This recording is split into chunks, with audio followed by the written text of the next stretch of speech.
Salam Rahayu, salam sejahtera, salam budaya. Assalamualaikum. Halo dulur, mudah-mudahan sehat selalu nggih, lancar selalu rezekinya dan selalu dalam perlindungan Tuhan Yang Maha Esa. Amin.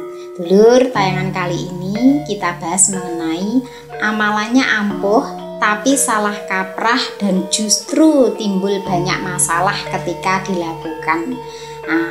Lalu seperti apa solusinya? Monggo disimak dulur, mudah-mudahan ini bisa menjadi pengetahuan bagi kita semua. Wilujeng Rahayu, sugeng midhangetaken.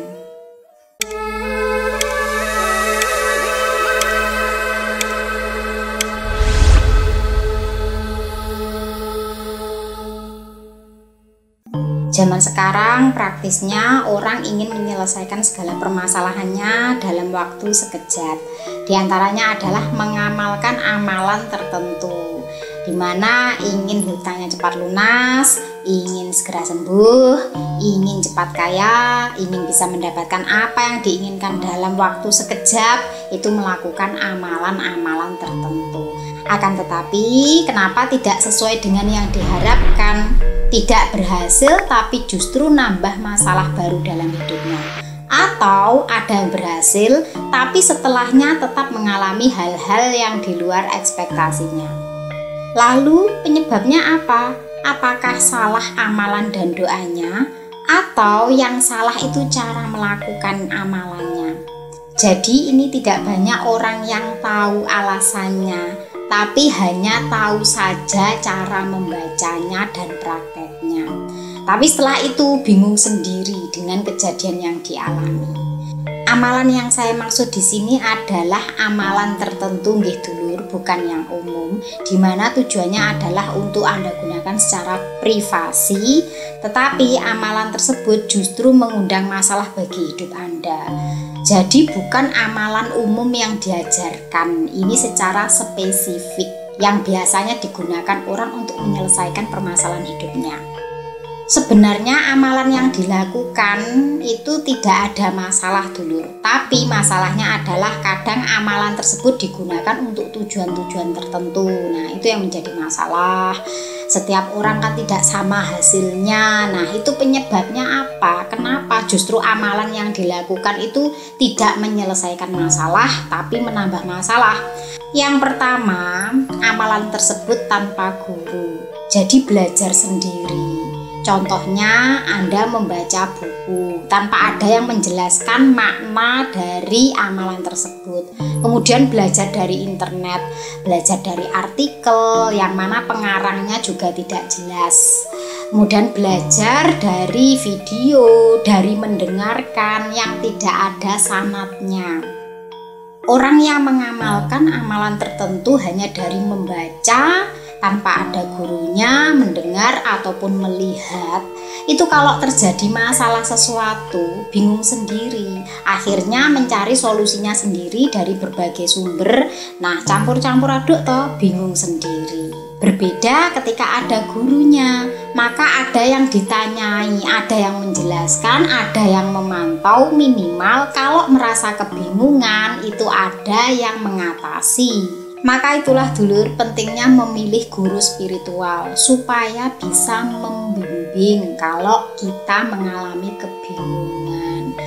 Nah, ini sudah saya jelaskan nggih, guru spiritual yang seperti apa ada di video saya sebelumnya, silakan dicek di beranda video-video saya. Memangnya kalau belajar tanpa guru atau tidak boleh? Tidak boleh. Karena dengan adanya guru itu bisa menakar seperti apa wadah dan kemampuan Anda, kemudian yang bisa mengatasi permasalahan Anda, yang bertanggung jawab atas apa yang diajarkannya, dan mengarahkan ketika Anda mengalami permasalahannya. Lalu di zaman sekarang ada yang namanya metode online. Bagaimana dengan yang seperti itu? Apakah tidak boleh? Boleh. Tapi walaupun secara online bertatap muka melalui Zoom misalkan atau melalui video call, akan tetapi namanya silaturahmi dan bertemu langsung itu harus. Kalau hanya bertatap muka saja belajarnya tanpa bertemu langsung, bagaimana ilmu tersebut bisa tersalur dengan sempurna? Nah, itu gitu Dulur. Kalau menggunakan metode online sekalipun itu harus ada secara langsung, di mana saat pemberian ijazah itu bertatap muka secara langsung. Itu untuk amalan tertentu nggih. Berbeda dengan amalan-amalan baca doa keseharian yang dilakukan untuk kebaikan diri misalnya, itu tidak masalah. Tapi kalau namanya amalan tertentu itu sama dengan kuliah sak jurusan sing kuwi fokusnya cuma satu nggih. Jadi sudah tidak lagi bercabang-cabang untuk pendalaman ilmu atau amalannya tersebut. Kemudian penyebabnya yang kedua adalah amalan yang tidak jelas. Nah, siapa pengarangnya, siapa yang mengajarkannya, meliputi itu Dulur. Jika amalan tersebut diambil dari kitab suci atau dari potongan ayatnya, tapi disalahgunakan untuk penggunaannya. Nah, ini yang bahaya Dulur. Makanya harus tahu siapa yang mengajarkannya. Lalu yang ketiga, amalan yang digunakan tidak untuk semestinya. Contohnya, baca amalan ini hutangmu akan lunas dalam waktu 7 hari. Baca amalan ini kamu akan kaya secepatnya. Baca amalan ini pasti akan bisa mendapatkan orang yang kamu suka. Jadi digunakan untuk pengasihan. Nah, sebenarnya amalannya bukan untuk itu, tapi dipergunakan untuk tujuan dan niat itu. Itu yang dinamakan amalan yang digunakan tidak semestinya. Nah, iki amalane dingge urip ayem tentrem, mok gawe dingge ngenekni wong, mok gawe dingge melet wong. Sing enek apa? Sing bingung sapa? Ya awake dhewe sing ngamalne dhewe. Nah, mula lek soal amalan kuwi aja digawe sembrono. Mulut bisa bicara tapi belum tentu dengan pemahaman hati dan pikiran. Pada dasarnya amalan itu digunakan untuk mendekatkan diri pada Tuhan supaya luweh cedek dengan jalur cepat nih. Tapi digunakan jadi salah kaprah, digunakan untuk nyogok pangeran. Jadi gunane amalan kuwi didadekne kendaraan supaya dikabulne apa sing dadi kepinginanmu. Nah, jadi padha karo Gusti Allah mbok perintah. Nah, kuwi jenenge amalan tidak digunakan sebagaimana semestinya. Padahal amalan tersebut tidak berisikan untuk jembatan untuk mencapai apa yang kamu inginkan. Isine iki memuji, tapi mau gawe alat tinggi ngelolosne apa sing mbok pengini. Iki lho, yang banyak dilakukan orang itu kalau melakukan suatu amalan ki golek imbalan. Makane akeh sing gak barokah, makane akeh sing salah kaprah tur bingung, timbul banyak masalah karena tidak sesuai dengan yang semestinya. Selanjutnya yang keempat, amalan dan doa yang digunakan salah kaprah nih ya, adalah amalan yang diumbar. Padahal Anda mendapatkan amalan tersebut itu dikhususkan diijazahkan kepada Anda saja. Tetapi mau umbar-umbar, mau pamerke, mbok gaya-gayaan, mbok wulangke tanpa Anda minta izin terlebih dahulu pada yang ngasih. Diwarai gurumu secara intensif. Tapi gurumu kuwi ngewehine mung dingge awakmu, ora dingge liyane, tapi mau sebar nih. Akhirnya apa ngabar. Nah, bisa jadi ini berhasil untuk diri Anda sendiri, tapi belum tentu berhasil pada orang lain, atau bahkan bisa jadi boncos keduanya, Anda dan orang lain yang Anda ajarkan. Sama, karena kuwi weh-wehan. Setiap guru itu nggih Dulur, setiap murid itu ndak sama loh. Kadang ada yang dipercaya, nggih, kita wae amalan niki, mergo aku percaya kemampuanmu, wadahmu, akhlakmu, dan aku percaya iki pasti mbok gunakan untuk sesuatu kebajikan. Tapi murid yang ini, iki gak perlu tak wae sing iki tak wae sing iki ae. Kadarnya rendah karena kemampuannya memang segitu. Tapi Anda yang dipercaya, dikasih kepercayaan dan amalan terbaik untuk dilakukan, malah mbok wedar-wedar nih, malah mbok umbar-umbar. Nah, dengan tujuan dan maksud apa? Ben oleh wah. Ya, padahal amalan tersebut itu hanya dikhususkan untuk Anda. Gak izin karo gurune tapi mbok sebar-sebar nih. Contoh sederhananya, ketika Anda menggunakan lagu yang berhak cipta, maka kalau nggak izin kena apa? Copyright toh. Nah, sama amalan juga gitu. Anda tidak izin dulu, gak oleh ijazah, tapi mbok lakoni, mbok widar-widarne, apa yo berkah. Kabeh kuwi enek tata carane, ilmu kuwi enek adabe, amalan juga. Nah, contoh lainnya nggih, syaire Gus Dur. Syaire Gus Dur itu sesuai dengan liriknya, tapi mau ganti syaire menggunakan Gus Dur, tapi liriknya mbok ganti dengan ciptaanmu dewi. Nah, ini apa ya berkah? Mau gawe apa meneh mau ganti tanpa izin nggih. Syair wis apik-apik, lirike wis apik, mbok ganti lirikmu nggih. Walaupun seorang pencipta lagu pun juga tidak akan rela kalau syair lagunya itu diganti. Nah, tetap izin, tapi kalau ingin lirikmu seperti yang kamu mau ya kamu bikin sendiri. Amalan juga begitu dulur.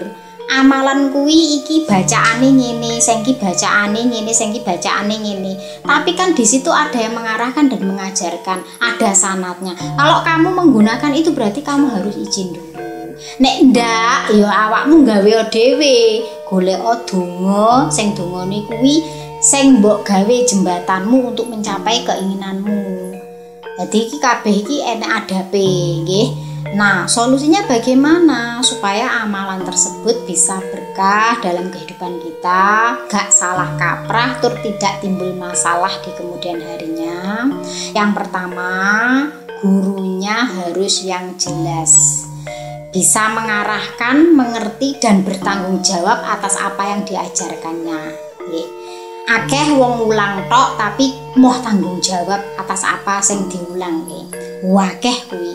Ini ada dan fakta. Orang disuruh diajari mengamalkan sekian ribu nggih untuk bisa melunasi hutang-hutangnya secara cepat. Wis diamal nih, tenan dilakoni maca.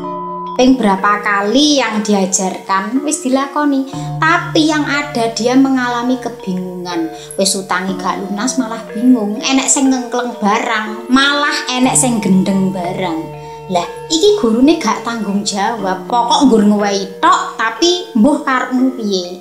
Nah, itu lho dulur, pentingnya kita memilih guru yang jelas supaya kalau terjadi apa-apa itu bisa mengarahkan dan bertanggung jawab atas apa yang diajarkannya.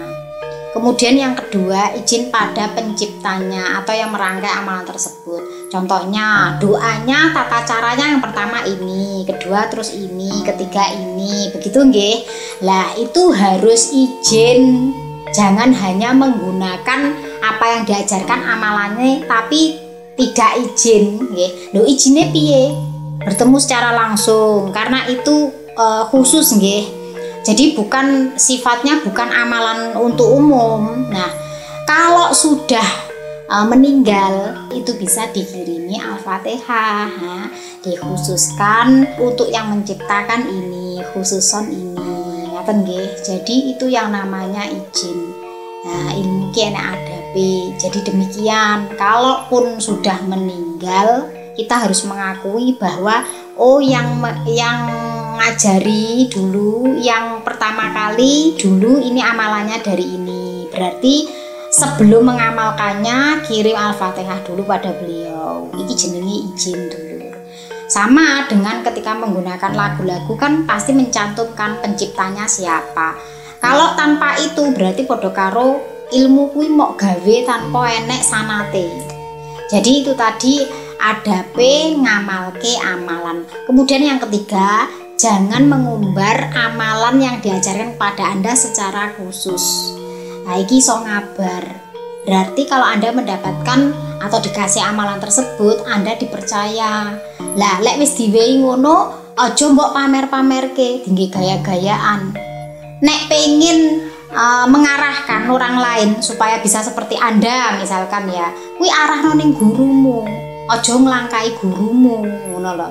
Itu yang dinamakan amalan jangan diumbar sembarangan, tidak untuk gaya-gayaan dan tidak pamer, supaya ben gak muspro. Karena sebenarnya amalan yang diajarkan itu kalau dilihat-lihat itu banyak yang ampuh dulu. Tapi khasiatnya sudah tidak ada lagi karena itu tadi diumbar-umbar, disebar nih. Karena media sosial yang sekarang ini banyak sekali mengumbar ilmu tanpa jelas sanadnya. Kemudian yang keempat, mengenai amalan tersebut, Anda harus tahu apa isi dari amalan tersebut, minimal ngerti artinya. Contohnya nggih sederhanai. Misalkan Anda dikasih amalan, amalkan bacaan basmalah. Nah, ini kan jelas artinya dengan menyebut nama Allah nggih. Jadi kabeh wong ngerti lek artine ngono, nek diamalke untuk pagar diri misalkan dibaca 1000 kali misalkan ya. Nah, ini genah. Tapi ada bacaan di mana tulisannya Arab tapi artinya gak jelas. Nah, itu ya jangan Anda lakukan jika tidak tahu. Delalah isine kuwi permintaan pertolongan pada iblis melalui atau dengan tulisan Arab. Hanya tulisannya tok jenengan terkecoh. Padahal maknanya artinya tidak menuju pada Sang Pencipta. Loh, lha dulur, mamula kuwi aja gampang percaya karo tulisan nggih. Nek gak ngerti artine tulisan kuwi mang apa. Maka ketika Anda mendapatkan atau dikasih amalan, Anda berhak bertanya, apakah ini? Lek gak ngono, lek enek apa-apa, gurune wis sesat apa meneh murite. Nah, supaya Anda tidak tersesat, solusinya itu tadi. Serangkaian apa yang saya sampaikan itu banyak kejadian dulur, banyak yang tidak tahu alasannya. Jadi syukur ngamal netok dan tidak mau mengerti kok dampaknya piye. Di luaran sana ada banyak orang yang gila itu bukan karena pikirannya dulur, tapi ternyata salah mengamalkan amalannya nggih. Jadi amalan iki ditompo, amalan iki ditompo, amalan iki ditompo. Dek nih nggak tahu setiap amalannya itu membuka portal gaib di mana ngundang demit kui mau seneng karo amalan kui mau. Karena dia tidak tahu artinya, dia tidak tahu penggunaannya. Amalan yang seharusnya digunakan kendaraan untuk mendekatkan diri pada Tuhan digunakan untuk kepentingan duniawinya. Nah, dari sini mudah-mudahan panjenengan bisa membuka pikiran dan wawasan nggih bahwa tidak semuanya yang terlihat baik itu pasti benar. Kudune sing apik ya sing bener. Apik gak bener dadine iso keblinger, bener gak apik kuwi ditampik. Ya. Mudah-mudahan apa yang saya sampaikan panjenengan bisa mengerti lebih dalam lagi maknanya ini. Tentu saja apa yang saya sampaikan ini ada pesan yang mendalam bagi panjenengan yang bisa mengerti maksud saya. Saya Fitri Ika, salam rahayu, wassalamualaikum warahmatullahi wabarakatuh.